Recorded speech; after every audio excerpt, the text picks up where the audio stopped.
Welcome back to the Courtside with Curt podcast, and we are back with some video here. We're hoping we've solved some of our audio issues, and you can hear us a little bit better. We kind of put all the video on hiatus for a little while as we got cords all over the place here that we tried to figure out these audio issues. But I am the Standard Times digital editor, Benjamin Carpenter, and I'm joined by Curt Brown, longtime cops and courts reporter for the Standard Times. Thanks for sitting down with me, Curt. Thanks, Brendan, for having me. All right, so today we're going to talk about the case of Benjamin Carpenter, a 43-year-old Hyannis man who was arrested almost 2 years ago. Mm-hmm. So this is a little bit different than some of the other ones we've done, because this is the actual sentencing. This is the sentencing. Yes, he pleaded guilty. He received 3 to 4 years in the state prison system. He pleaded guilty to his 4th OUI, and there was also a substantial amount of drugs that were found in the car. Fentanyl. Fentanyl, that is correct, yeah. Now you wonder, I know the first question people are going to ask is, did I hear you right? This is a Hyannis man? Yes, you're right. But this offense occurred on 195 in New Bedford. He was clocked by state police doing 120 miles an hour on 195 in New Bedford. They finally pulled him over into Fairhaven. This was at about 9:45 p.m. on a March night in 2016. That's correct. State police approached the vehicle. They noticed that he discarded something from his vehicle. They retrieved the bag, and they found out that it was fentanyl. They arrested him, took him back to the state police barracks in Dartmouth, and where he was given a breathalyzer test, and he had a reading of .20.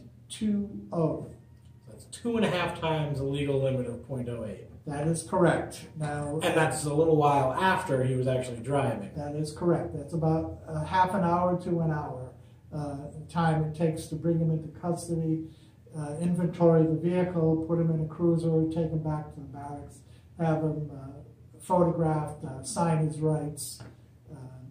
But the reason we're focusing on this one is just imagine yourself on the highway, as I'm sure everyone who is watching this has done, and then you look in the rearview mirror and you see this blur coming at you. You're in a 55 mile an hour zone, right? And there's a right. 95 is 155 through New Bedford. That's right. And here's a guy going more than twice that. Right, 120 miles an hour. And little do you know that he is basically blue blind drunk. That he has, the state police will later find out that he has a blood alcohol level of .20. And he's driving with drugs in the car, and he's driving with a revoked license. Not just a suspended license. He'd already had his license revoked because of a series of DUIs. There was 1995, 2011, and 2012. That is correct. Whereas previous ones, all in Bristol County. All in Bristol County. That's correct. Now you may ask, why did this case take so long? He was arraigned in, well, we call it the district attorney's office because we were planning to do a podcast. We wanted more information for you, our viewers. We found out the case started in the Bedford District Court. It went through its normal process. He was indicted by a Bristol County grand jury, and then the case found its way to Fall River Superior Court. Now keep in mind that the criminal session in Bristol County is held in Fall River Superior Court.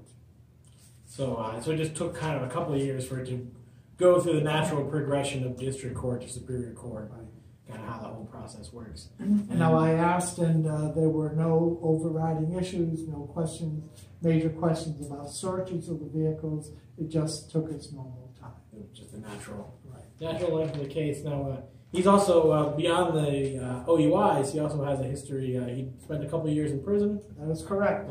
Is it distribution Class B? That is correct, yeah. He served 2 years in the House of Correction for after his conviction for distribution of a Class B substance. Don't know if that is cocaine or if it is fentanyl. And he was found with fentanyl in this instance. That is correct. When he was arrested in 2016 with less than 10 grams. Right. So he is in prison now, and under the state's truth in sentencing law, that Mr. Carpenter will be required to do a minimum of 3 years and a maximum of 4 years. So it really is a true 3 to 4 year sentence. It is true. A lot of times you hear these sentences and you're like, well, how much time is he really going to serve? In this case, it rings true. It is true. And and that's about what prosecutors wanted to get, mm-hmm. right? Because they had asked for 3.5. Mm-hmm. So that's right. He's right around there. And the defense had sought something maybe just a little bit shorter, 2.5 to 3.5. That's right. But they weren't that far off. And after his release from prison, he is on probation for 2 years, and he will have to check in to the probation department in Superior Court. He'll be subject to random is the key word, drug and alcohol screenings here. And they told you it was unlikely he could he could apply in the future to get his license back. But it's not going to be anytime soon. No. And now one of the other things I think the district attorney's office had told you is that due to the circumstances of this case, even if this was a first OUI offense, they still would have pursued jail time. That is correct, yeah. That driving drunk at 120 miles an hour with drugs on you will get you the DA's office looking for jail time. Right. Even if it wasn't the fourth offense, they would have pushed for some jail time for someone driving that fast and also under the influence of alcohol. So those two factors, that high rate of speed plus an inebriated driver. And the DA's office said that they would have pursued some type of jail time, certainly not 3 to 4, but maybe 1 to 2. It does make you wonder how much revoked licenses work, I guess. You know? It does. I'm getting, if his last offense was in 2012, there's a good chance his license has been revoked for many years. And mm-hmm. I'm guessing it's unlikely this was the first time he happened to be out driving. I think you're absolutely right about that. So, yeah, it's interesting. Now, one of the things that we were just kind of talking about when we were just discussing this was I know some states have the ignition, mm-hmm. Kind of a breathalyzer in order to be able to start the ignition on your car. But as far as you know, Massachusetts. As far as I know, Massachusetts does not. So maybe something for legislator to think about or something like that. I know it's probably expensive. It is expensive. I'm guessing to install, and then yeah. it's probably hard to track. Make sure the person doesn't get a second vehicle. Or, mm-hmm. I'm sure there's all kinds of logistical issues, but just penny for thoughts there. So yeah. So anything else that you found out when you talked to the district attorney? There's one more thing I asked. All this information is the kindness of Greg Milioti, the spokesman for the Bristol County's office, the spokesman for Bristol County District Attorney Tom Quinn. He was saying that the motoring public is the eyes of the police department. And if you see somebody driving erratically, weaving in and out of lanes, and you have suspicions, and the operative phrase here is if you are safe. In other words, if you have hands-free or if you have another person in the car, please call that in. They don't want you just picking up your cell phone off the seat and calling it in. They don't want so you if to you have hands-free or a passenger or something like that, or you can pull over to the side of the road or something safely.